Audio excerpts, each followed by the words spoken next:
PIK 1 dan PIK 2. Negara dalam negara atau lepas seperti Singapura dari Malaysia.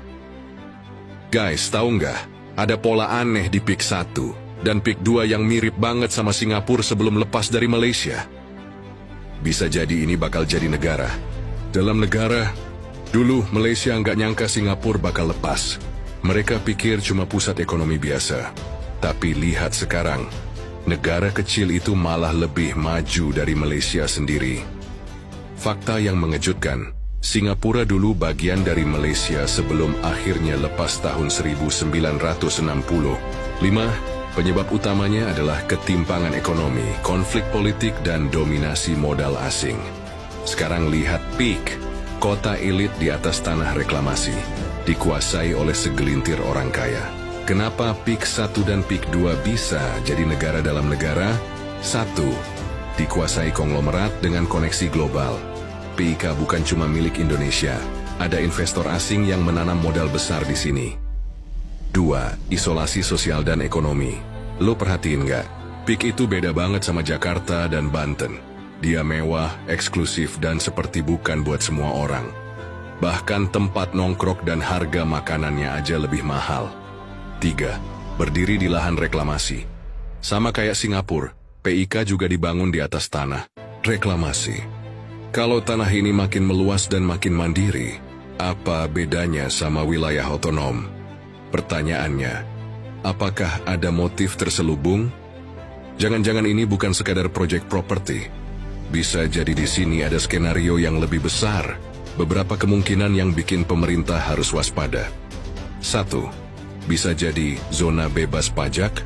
Kalau regulasi lemah, bisa jadi PIK akan menjadi wilayah dengan aturan pajak berbeda dari Indonesia. Investor asing bisa bikin PIK jadi lahan bisnis dan kantong ekonomi yang sulit diatur pemerintah. 2. Penguasaan properti oleh orang asing. Udah banyak yang ngomong harga properti di PIK nggak masuk akal buat rakyat biasa.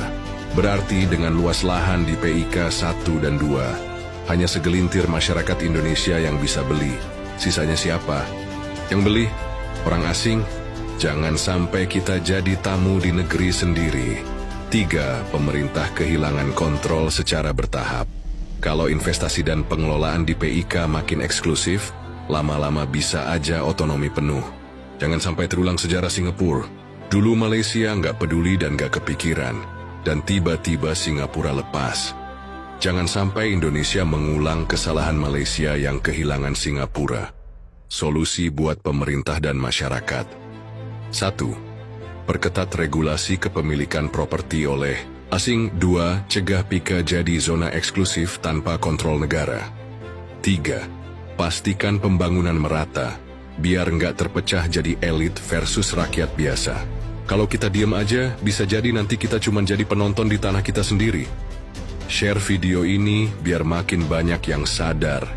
Tag pemerintah, tag akun-akun yang bisa selesaikan ini. Kita nggak boleh cuek sama apa yang terjadi di depan mata kita sendiri. Tulis pendapat kalian di komentar. Apakah menurut kalian PIK bisa lepas dari Indonesia seperti Singapura dari Malaysia? Follow akun ini buat bahas lebih banyak fakta.